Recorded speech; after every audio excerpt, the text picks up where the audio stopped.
What's the single best way to keep your stormwater clean, or your site from turning into a pig pen? And which stormwater BMPs really matter for staying in compliance without wasting time or money? If you've ever felt confused about stormwater best management practices, or BMPs, you're not alone. In this video, I'll walk you through the BMPs that consistently deliver results no matter your industry or facility.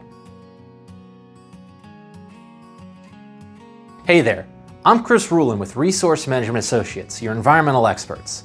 Let's dive in. NPDES permits almost always require you to implement BMPs or best management practices. But here's a catch. Not all BMPs are equal.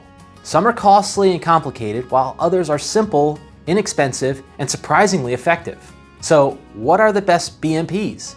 Generally, it's the basics that make the biggest impact. Number 1, good housekeeping. This is hands down the single best BMP you can have to stay in compliance with your NPDES permit. Keeping your site neat, clean, and orderly, meaning free of debris, dust and sediment, trash, and spills, is the easiest and most effective way to prevent pollutants from entering stormwater or processed water discharging off-site. It also makes your site look better to regulators, your neighbors, and your staff. Win-win, right? Number 2, spill prevention and control measures. Stop spills from happening, and they can't end up in your stormwater. Things like oil, antifreeze, and diesel exhaust fluid, or DEF, don't belong on the ground and certainly not in your stormwater discharging off-site. Tools like SPCC plans, state-level AST requirements, and secondary containment go a long way towards making sure liquids stay where they should and not where they shouldn't. Number 3, erosion and sediment control practices. Dirt is one of the most common pollutants in stormwater. Bare soil, stockpiles of sand or gravel, and unstabilized areas are prime contributors to discharges full of suspended solids. Simple fixes like planting grass, putting down stone coverage, or installing basic filtration can make a huge difference. Number 4, regular, recurring inspections. Walking your site on a regular basis, paying attention to all conditions, both good and bad, and fixing issues before they get worse is one of the best BMPs you can do. And chances are, your stormwater permit already requires these inspections anyway, so you may as well make the most out of them and use them as a proactive tool. I've walked too many sites where customers admitted they hadn't even looked at their outfall locations or noticed obvious problems because they weren't inspecting thoroughly. I can't stress this enough. Get out there and walk your facility. Really, do your inspections. And number 5, training. Stormwater management isn't just your job, it's your team's job.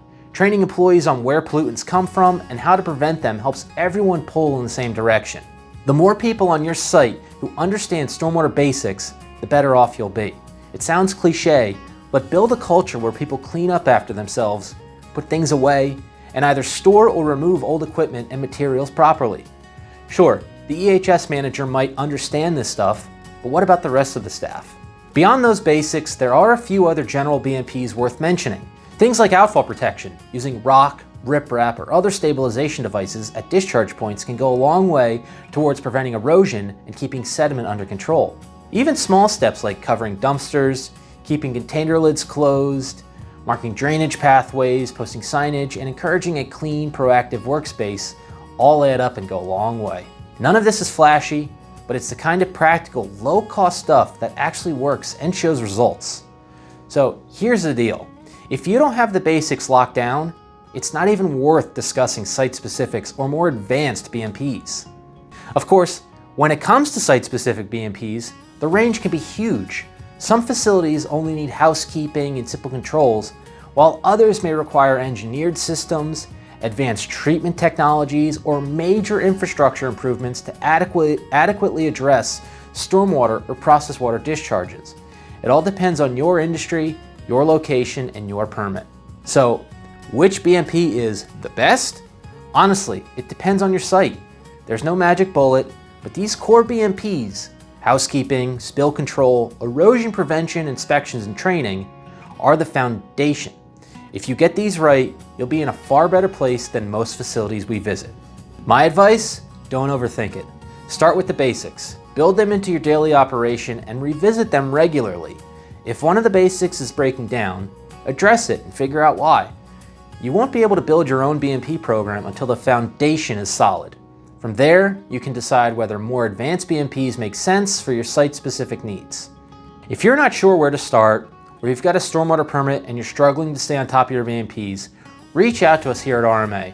We've helped facilities across the industries build effective stormwater programs that actually work in the real world. Thanks for watching. I'm Ruhlin with Resource Management Associates, your environmental experts. Talk soon.